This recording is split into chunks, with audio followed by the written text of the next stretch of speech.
It's fascinating because you had the fall of communism, the creation of the World Trade Organization, which Saudi Arabia is a member of the WTO, and the technology revolution all at the same time. If you think about what transformed in a period of 15 years, it is revolutionary, and it makes the speed of change that much faster, which makes the job here in Saudi Arabia, within the GCC and the Middle East, even more daunting because things are moving, as you say, at lightning speed.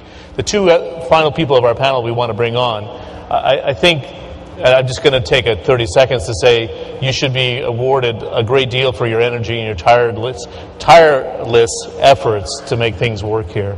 They're very passionate about what goes into the program and getting the issues on the table. And I don't think you get an idea exactly how passionate they are about it, but it should be recognized because they're the people kind of paving the way for the future.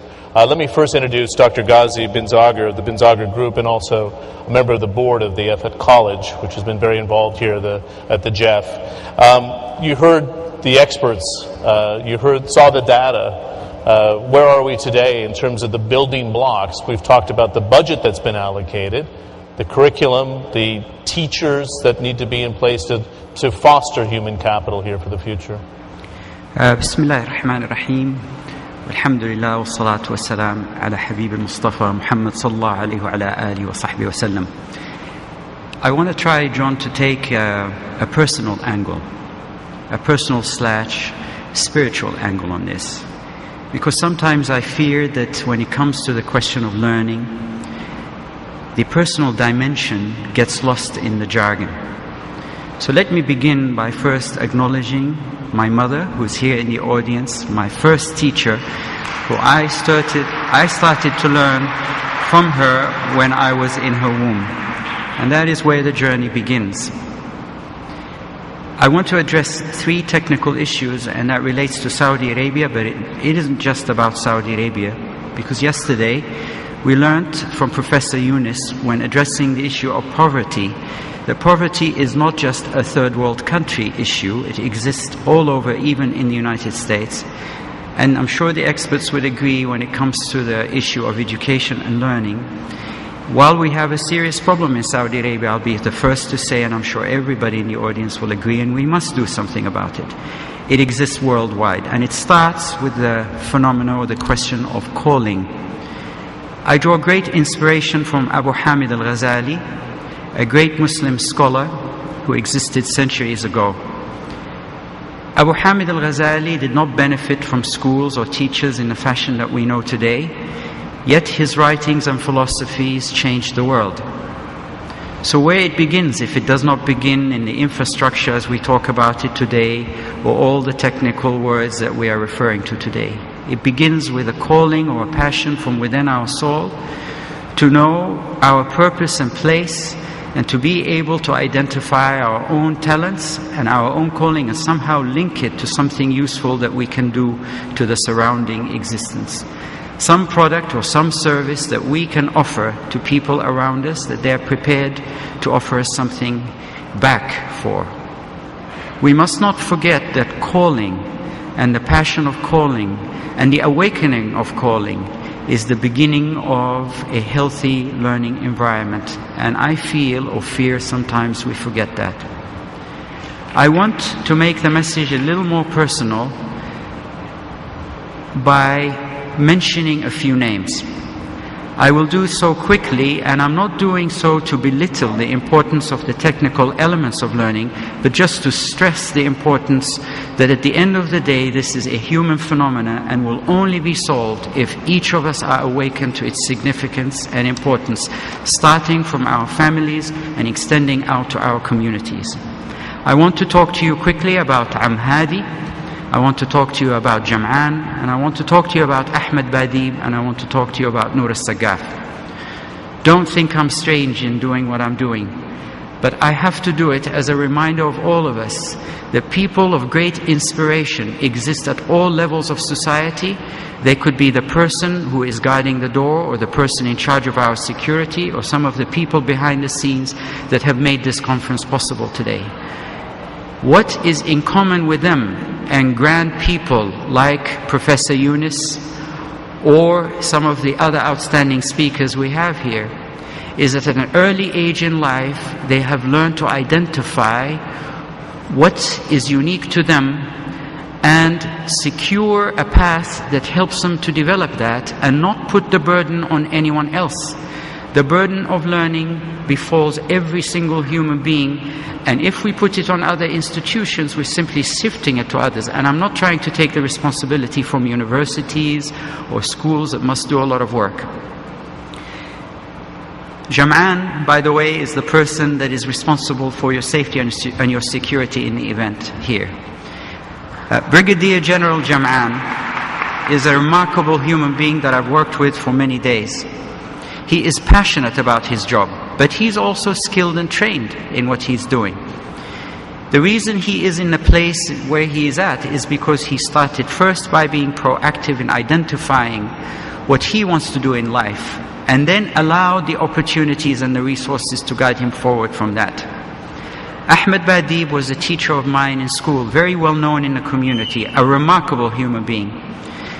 That person, when I was in 7th grade, took me on the side outside of the classroom and said to me, after he saw the results of my examination, "You must believe in yourself. I believe in you. You can do better than that." And for the rest of my life, I remembered his words, and I strived never again to make my performance be as low as it was when he pulled out of the classroom. The technical experts would tell you that teachers make a difference, and they are right. Ahmed Badib made a huge difference in my life. When we want to solve the problem of education in our country, we must make sure that Al-Muallim is right after the Prophet, just like our Prophet told us. We need to remember that.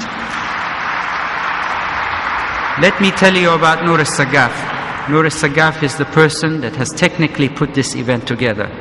I am proud to know this Saudi Arabian, another beautiful Saudi Arabian woman. You make me proud. Next year I hope you'll be occupying half of this hall. When I asked Noor al-Sagaf how did she put an event like this together, she stressed an important component that has to do with a technical term, quote unquote, soft infrastructure. People in community development use that term a lot. Soft infrastructure is a term similar to when we talk about an infrastructure. It's not enough when we talk about infrastructure to talk about great ports or great roads or great airports. We use the term infrastructure to stress the fact that they must all relate to each other. They must communicate with each other. Soft infrastructure does the same thing to the phenomena of learning and all social dimensions. What Noor al-Sagaf was able to do, in addition to her remarkable talent, is through the years to develop a network of professionals that expand the entire globe, that were able to put the wonderful and remarkable show that you saw at the opening ceremony and many, many of the wonderful things that you see here today. We need to remember that the journey of learning is a journey that starts within our souls and then it extends out to our relationships. If we forget that dimension, there is nothing that the reports of my greatly esteemed expert would be able to do to make a difference. Thank you.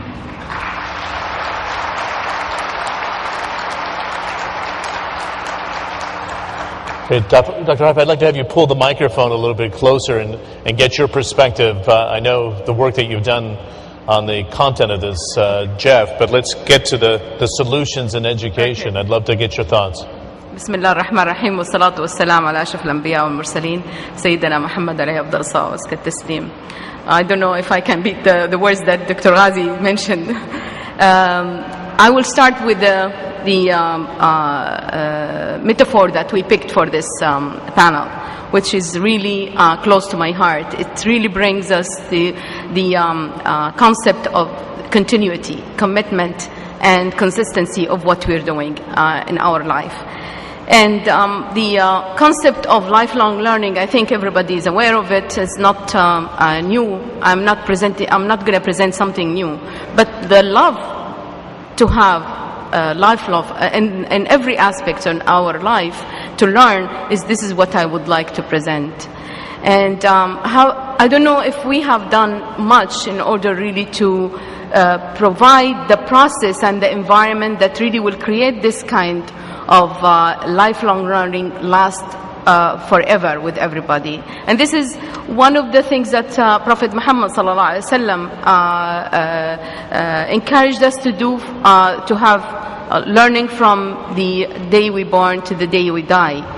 But in order to go through this journey, which is really, I'm complementing what Dr. Ghazi said, but there is 3 elements that we really need to stress in what we're doing.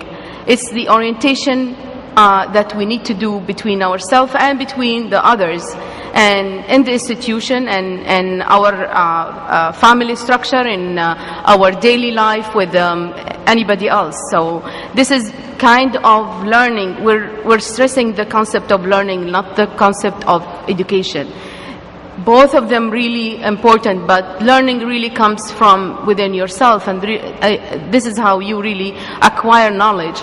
If you don't have this within yourself, then you will not be able to really to learn more and more and get educated. So the first ingredient is the orientation. The second ingredient is the collaboration, which is really stresses again the theme of this conference. Collaboration to diversify, collaboration not to unify our curriculum, because we don't want to graduate with one mindset. One mindset is not going to be good for our society.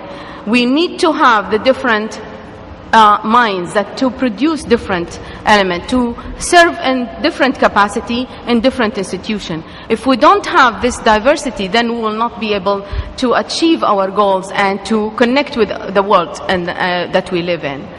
Diversity that will help us not only to interact with the people, but also to understand them, to respect them, to make sure that we really do the things that's required in order to be part of the world map. And the last one, which is really important for me, the last ingredient which I would like to stress, is how we can be how we can have presence of each other in each other institution, in each other heart.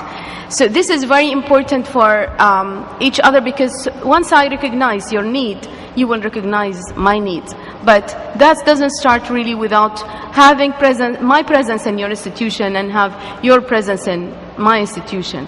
And this kind of collaboration will be really effective and will be activated and really in different scales, either in our family life or institutional life, in individual or in institutional. So I would like to end with saying, yeah, the double helix of life is really continuous effort, is not only one-time job. Thank you. Thank you. We have exactly 10 minutes left, and I'd like to get to the concept of bringing the double helix into a solution-based roadmap, which I think is important for us before we hear from the Minister of Labor, for example, and the discussion we had this morning about the education building blocks that are being put together here in the country. Dr. Mona, I'd like to start with you and the experience you've had. What is the best roadmap for clear solutions as we introduce more primary and secondary schools and very high-level universities into the kingdom? Can we get kingdom-specific about the roadmap you would follow here? Sure. So let me divide my comments into what needs to happen at the level of preschool, primary, secondary school, vocational, and then finally tertiary. Because I would like to pick up on your point, which is you have to look at the whole continuum. It is a system for a reason, and it needs to be one where, dependent on your skills, there's a place for you. So at the level of preschool,